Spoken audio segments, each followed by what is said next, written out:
Talk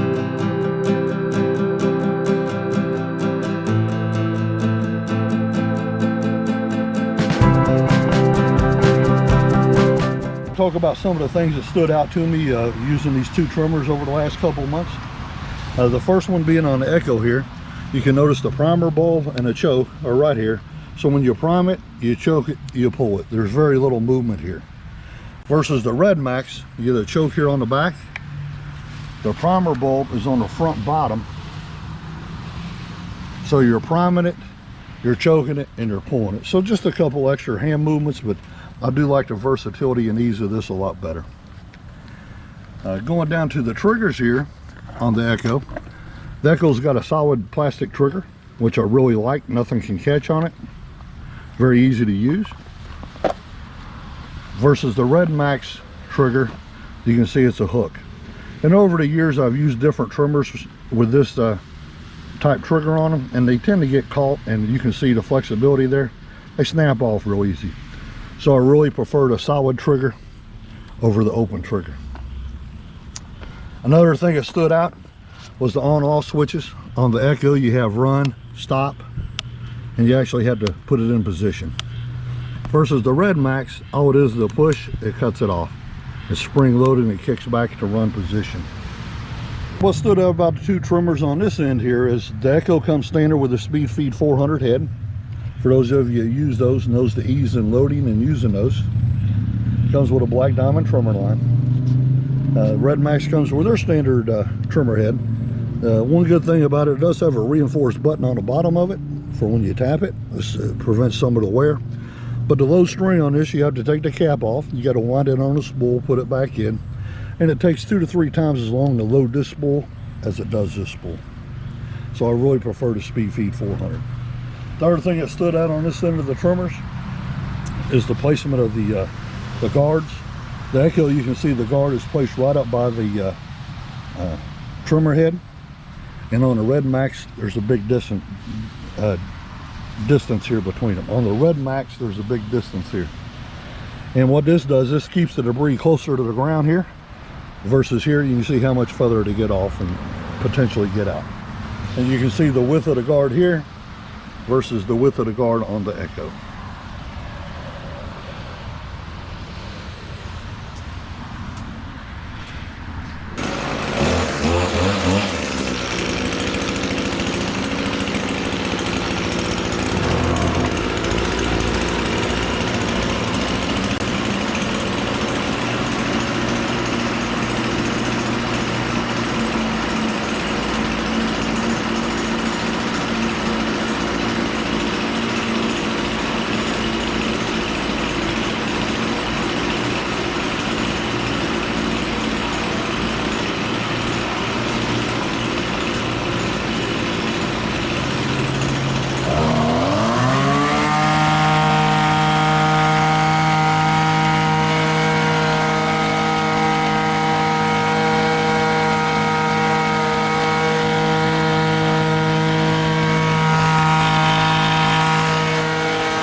as you can see from the previous footage you just watched, I just finished utilizing these trimmers the past couple of months, and I've been comparing them.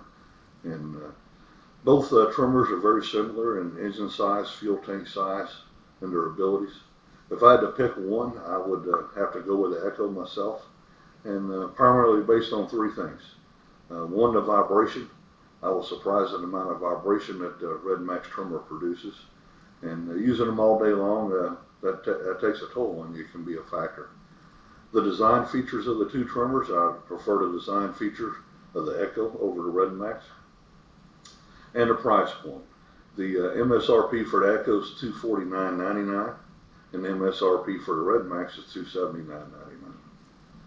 I'd like to know what trimmers y'all use and what your thoughts are on the various trimmers. You can leave your comments below. If you haven't done so already, make sure you visit Echo Means Business website, subscribe to the channel, and download the application for Echo Means Business. It's a community of professionals gathered brand neutral to share opinions, ideas, and learn from each other. Until next time, I'm Jim Nelson, J&J Lawn Service, and I'm out of here.